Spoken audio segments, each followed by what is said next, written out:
This is a read aloud for the state government and its citizens by Lisa Simone. As you can see, this is the longest one in this booklet. So there's 1, 2, 3, 4, 5, 6, 7, 8 pages, and then it finally ends with that one. And in fact, there are 19 paragraphs. There are a bunch of pictures in every single page. So for this one, let's just start right away. Here we go. The state government and its citizens. In the United States, the national and state governments work together to help citizens. This system of shared powers is known as federalism. The 10th Amendment of the U.S. Constitution helps define how the two governments work together. James Madison, nicknamed the father of the Constitution, further explains this relationship in an essay published in the Federalist, which students will read in 5th grade, 8th grade, and in high school, but not right now. Paragraph 2. The federal government cannot meet all the needs of American citizens. So the Constitution says that each state is responsible for protecting the lives and liberties of its own citizens. Also, different states have different issues. For instance, water conservation is a big issue in California because of the severe drought there and its effects on the state's agriculture.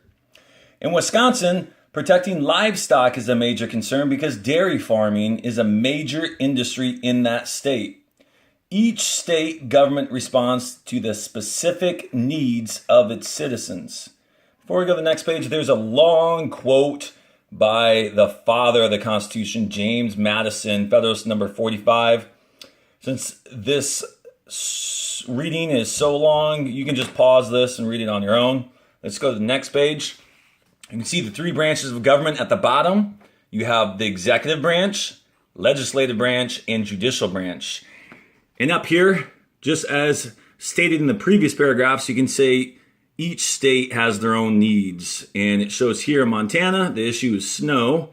And over here in Arizona, just like in California, the issue is water. Moving on, paragraph number 3. Like the federal government, each state has its own constitution, which is a plan for government. This constitution explains the structure, role, and work of the state government. In the United States, state governments are modeled after the federal government. However, most citizens have more contact with the state and local governments than they do with the federal government. The state and local governments handle state and local police, schools, and libraries. Moving on, paragraph number 4. The three branches of state government. You can see them right there. No two state constitutions are exactly alike, but they are all the same in one way.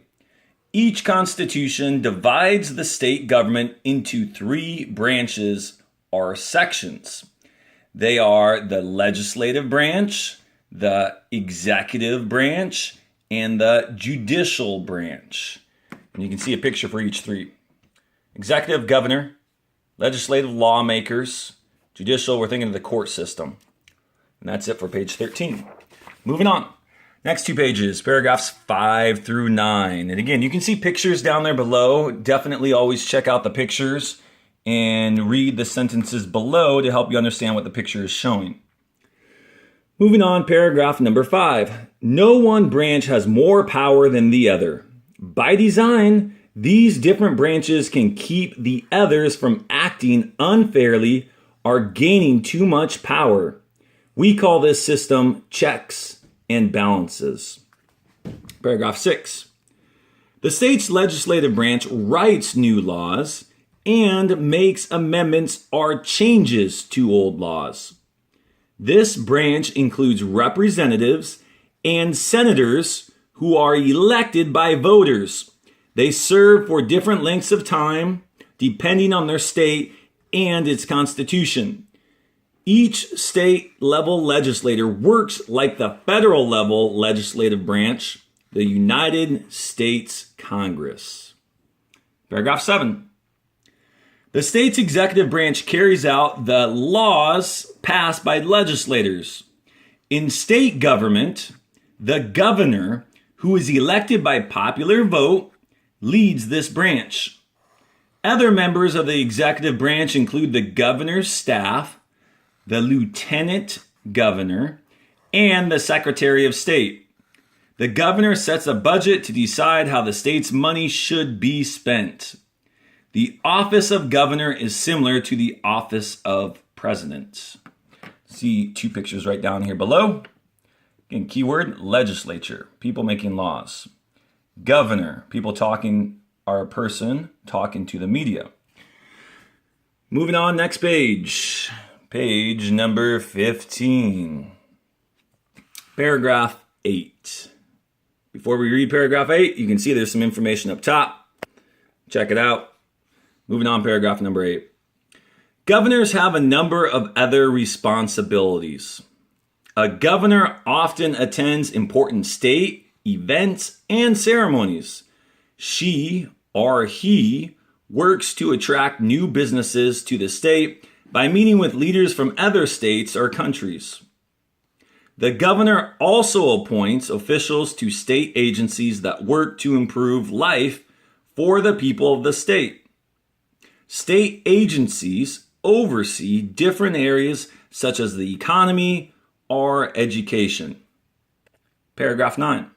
Now, it's very smart as we're going along. When you're reading something this long, make sure you pause after each paragraph, summarize it, explain it to someone, and make connections. But that will be explained more further in depth later on. Paragraph number 9. Finally, the judicial branch includes judges who interpret the laws of a state. In some states, voters elect judges. In other states, the governor appoints judges. State Supreme Courts focus on deciding if local laws and case decisions made in lower courts are fair and follow the state constitution. So we're at 7 minutes right now. Again, you can check out the pictures. We are more than halfway done. Moving on to paragraph number 10, transportation.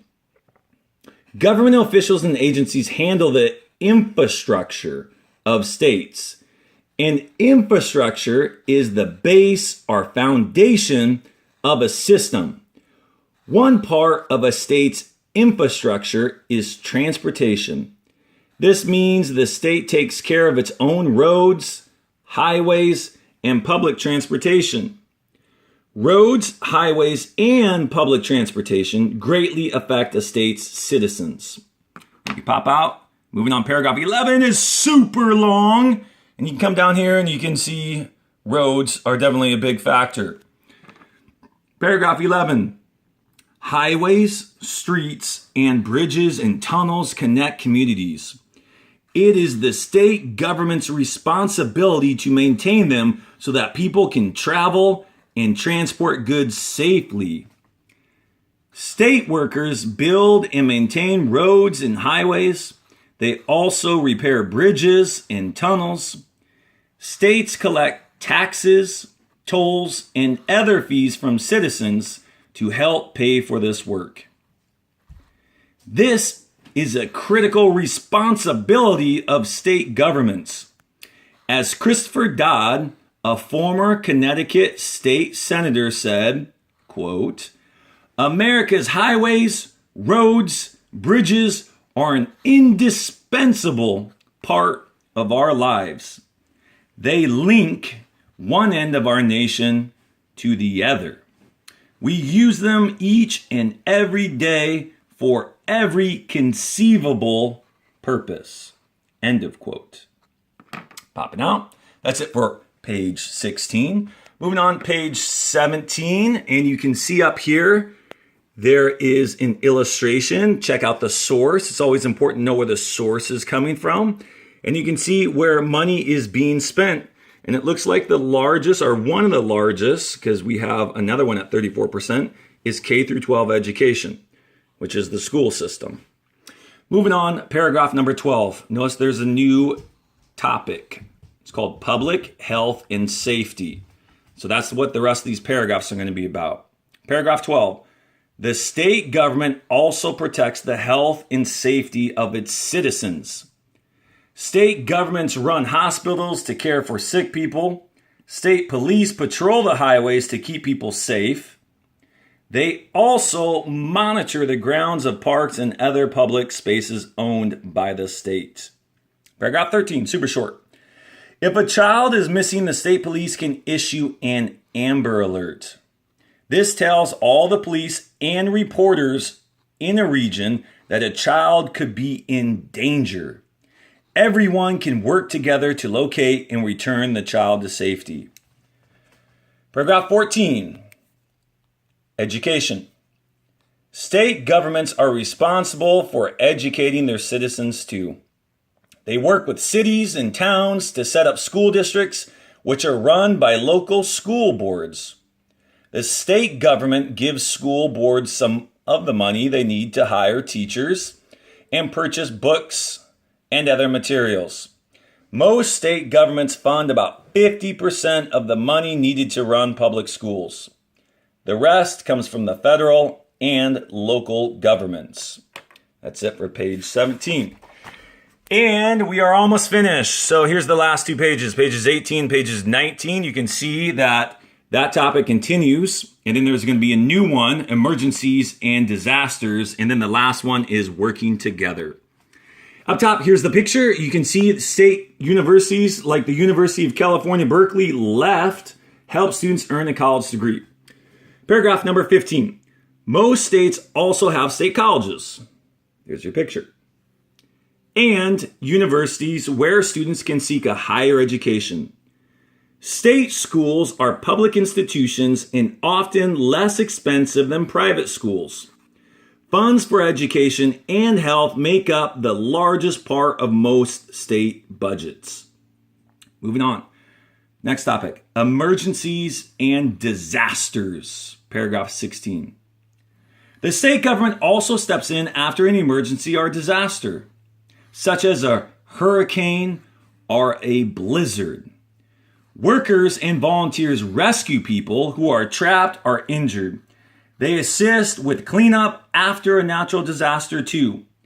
A state government also works to protect people from these kinds of emergencies in the future. For instance, the government might build stronger seawalls to stop floods during a storm. And you can see right down here, here's a flood that's in Texas, and people are going out for a search team to help after a storm. Over here was another disaster, and state governments work with the federal government and other state governments in emergencies. Last one, the role of local government. You can see someone building roads, paving the road. Moving on. Next topic, working together. Paragraph 17. Often, state governments will work together in emergency. Remember to point to every word. For example, when Hurricane Katrina hit New Orleans, several states stepped in to provide help. They offered housing, food, and supplies to help the people of Louisiana. States also sent workers to help clean up and restore power. Another example is when an ice storm hit New England, and the states in the region worked as a team to restore power for the citizens of all the states affected. Paragraph 18, almost done. 18, 19, and that's it. Paragraph 18, individual states also work closely with the federal government in emergencies. The federal government offers financial aid to help states build new homes and rebuild businesses lost in a disaster. Paragraph 19. State governments work for their citizens, often in concert with the federal government. As business leader Henry Ford said, quote, notice how there's quotes there, coming together is a beginning, keeping together is progress, semicolon. Working together is success, end of quote. Helping people affected by disasters and protecting citizens are good examples of federalism at its best. That is the longest one in this booklet on government in action. We're at 15 minutes. You can see the next one's coming up. The most important thing as you're reading this, when it's this long, you need to stop, pause, summarize, explain the paragraph to someone, and then make connections. What's happening in your life? What other books have you read? What has your teacher said, or parents, or other people in the community done related to the topic? Always go back to the title, the state government and its citizens, and everything should have been about that. But we break it down into pieces as the author, Lisa, has done.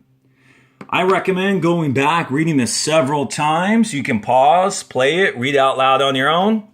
That's it for the read aloud on the state government and its citizens.